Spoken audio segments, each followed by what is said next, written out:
welcome to the Technical Staff and Theatre Workers podcast. It's the podcast in which I talk to people who work backstage in the technical theatre industry about how they got in, their experiences, and any advice they can give to anyone getting in. This is episode 1 of season 1, the first episode of this podcast. So really looking forward to this. I hope you enjoy it as much as I enjoyed recording it, and I hope you enjoy listening to the future episodes. Looking forward to all those.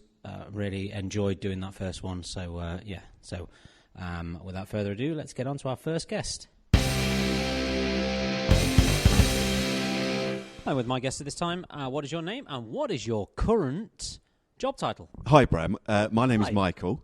My current job title is Deputy Head of Automation at the Book of Mormon. Deputy Head. That's an interesting thing, isn't it? Because it used to be number 2. Used to be number 2. Why is it called? Why have they changed that? I don't know. I always call myself a number 2 still. I always call myself a number 2 normally, but I'm trying to be all, 2023. Yeah, 2023. Yeah. How did you get into theatre, Michael? So, as a youngster, I was always really interested in film and TV, technical aspects of that sort of work. And in my early 20s, and I didn't really do an awful lot about that, actually, if I'm completely honest. I left school and I got a job and I just wanted to earn some money. Well, in those days you had to go to a factory, right? It was the 80s. It wasn't that long ago. And then a friend of mine was working backstage in the West End, and he said, "Why don't you come and work here? We're looking for a crew person." So that's how it all started. Quite a while ago. It was a long time ago. So you got in because you liked the idea of theatre, or was it just theatre you fell into because you liked the entertainment? I kind of fell into theatre. Like I say, I was interested in the technical aspect of film and TV and theatre as well. But theatre initially, if I'm completely honest, didn't really interest me.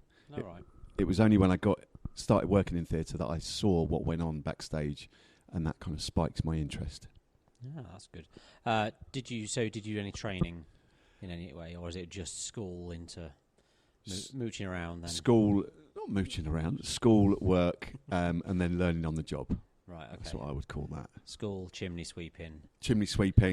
And then Mary Poppins. Mary Poppins. That was weird, that. Oh, yeah. What was your first job in theatre? What show was it? So my first job was on Cats, on the stage crew at the old, what was then the New London Theatre. Which is the Gillian Lynn now. Which is now the Gillian Lynn, yes. And Cats was the longest running show in the West End, wasn't it, in the world? It became the longest running show in the West End and the world when I was working there. Wow. Yeah. I feel really old all of a sudden. Wow. Yes, it was. Give us a list of your jobs that you've had, other jobs since Cats. So, another friend of mine was working up the road at Theatre Royal Drury Lane on Miss Saigon while I was working at Cats just up the road, and another crew job became available. So I went down, had a chat with the boss, and started working there. And that's... Was that a crew as well? That was stage crew, yeah. And that was compared to Cats especially, that was a massively automated show. And that was when my interest was, what word shall I use? Peaked.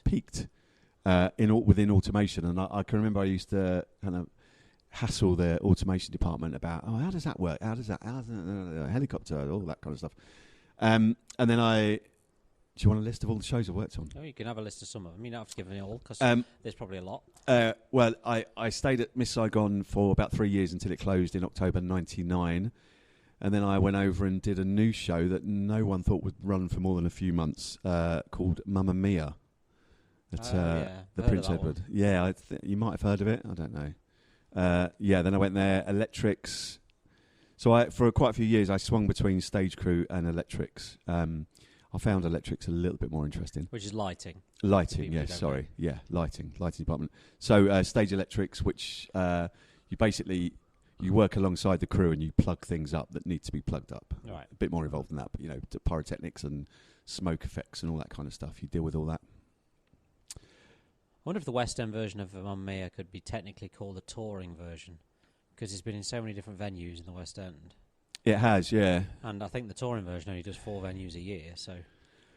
Yes. Just a thought. Yes. What would you say? So, Mamma Mia. So yeah, sorry. So Mamma Mia, Mamma Mia, Mamma Mia, and then The Lion King, and then Chitty Chitty Bang Bang, and then The Woman in White, and then Acorn Antiques, and then I got in. That's when I changed from lighting and crew, and that's when I got into automation. When I moved on to Mary Poppins. That was the original Mary. The original Mary Poppins at the Prince Edward Theatre. Not the most recent one. Not the most recent one. The bigger and better one. Obviously, I would say that. Obviously, you would. Which say was that. massively automated, and it was my. I'd worked on shows that had a lot of automation, but I'd never been an automation operator. So to do that as my first show was a little bit of in retrospect, was a bit of a baptism of fire, because I didn't realise how enormous it was until I moved on to subsequent automated shows, and I thought, oh, this is not as big as that one. Well, I suppose once you've done the biggest, once you've done the biggest, one of the biggest, then it was the biggest at the time. Yeah, I mean, since then it's. I remember seeing that. The house was immense. Yeah, it's a great show. What would you say was your favourite job, and why? My favourite job in what sense? Favourite show or favourite? What was your favourite job that you've been on, where you look back on it and you go, I really enjoyed doing that show? I enjoyed Mary Poppins because it was massive and it was my first automation gig. Prior to that, I did a show called Acorn Antiques the Musical, which was a bit of a bucket list one, really, because it was I am a massive Victoria Wood fan, Julie Walters and all that crowd. So that was good fun, and it was a short run as well. So we knew, I wasn't gonna be on it for years. Wicked after Poppins, I was the original automation team on the Wicked, which was a challenge, shall we say? But it was a good experience. I mean, I think all my jobs, most of my jobs, not all, most of my jobs I've really enjoyed for different reasons. Very diplomatic answer. Yeah, very diplomatic. Very good. Being, obviously you're a gay man, being a gay... What do you mean, obviously? Well, because you can tell in your voice, it's very it's very effeminate. Being a gay man, have you ever come across any issues with the industry? Have you ever been held back, to your knowledge, or do you feel like, I'm not saying, oh, I've been held back because of this, but do you feel like you may have been held down a little bit or held back because you're gay? No. Good.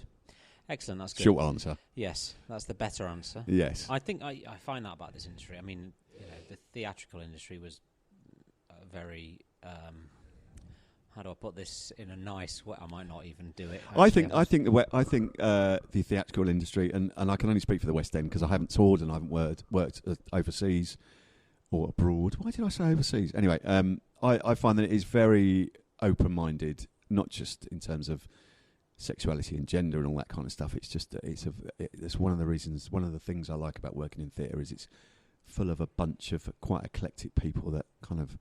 Well, you have to be, don't you? You do, yeah. You have to be of a certain mindset. When you've got technicians and creatives working so closely together, you have to get on with each other.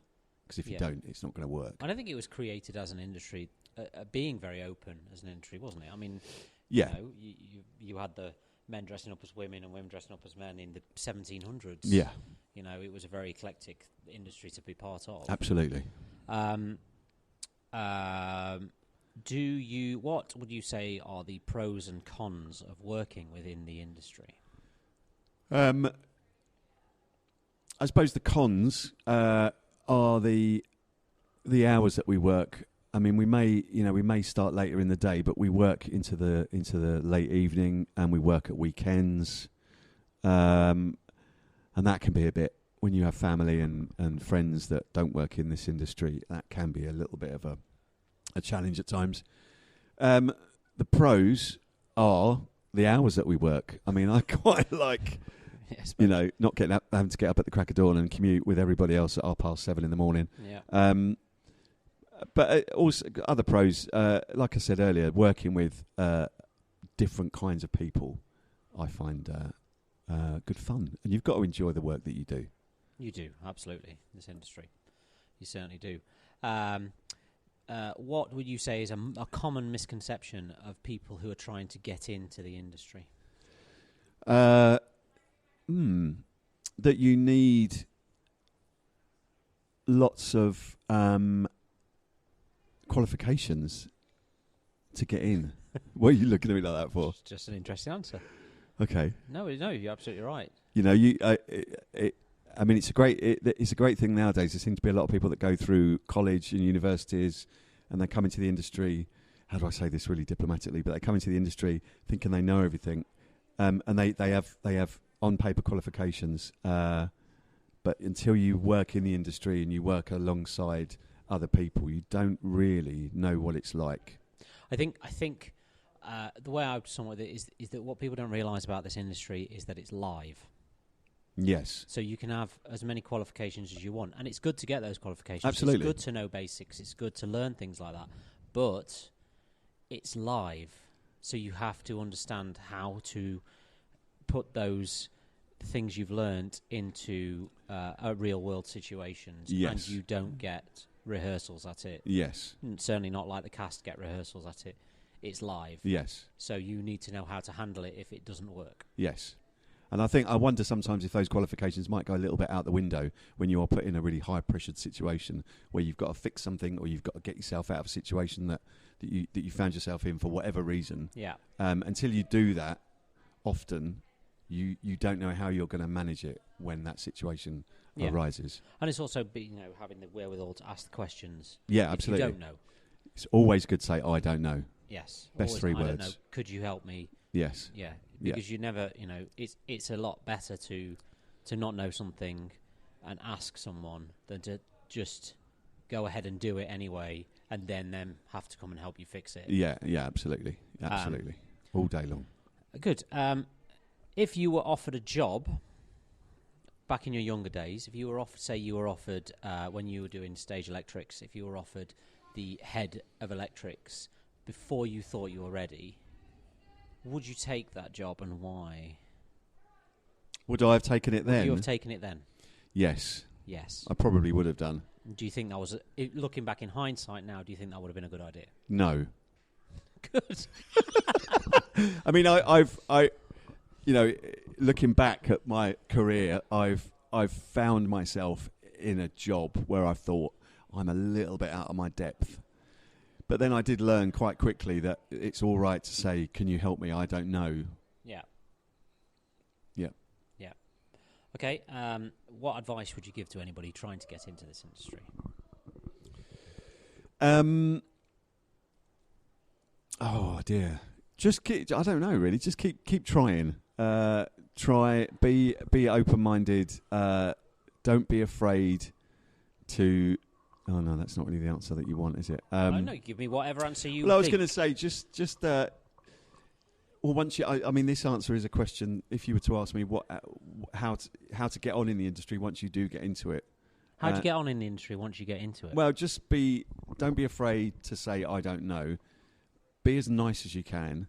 Get on as well as you can with as many people as you can. Be your authentic self, and you'll be all right. No, that's good. Thanks. Don't be a dick. Can we swear? Yeah, of course. Don't be a dick. Don't be a dick. Yeah. Also, it's okay to mess up. Yeah, it is, and that's when you learn. That's because it's live. Yeah. I always equated it to, if something goes wrong, you have to go, okay, that went wrong. That's it for tonight. We've got to do it again tomorrow. So then let's make sure that doesn't go wrong tomorrow. Absolutely. So it's okay to mess up. Life is a learning experience, and you never stop learning until the day you die. And then you learn how to die. Well, good. That was a high point that we can finish on there. Any other things you have to say, Michael? No, not really. Just thanks for the opportunity, Bram. Thank you. Hope you'd come on again. Yeah. Yeah. Excellent. Okay. Bye. Thank you very much. Bye. Thank you so much for listening to this. Thank you so much for downloading it. It's been really great. Really loving it so far, and long may it continue. Thank you to all the guests that have been on, and I shall see you all next week.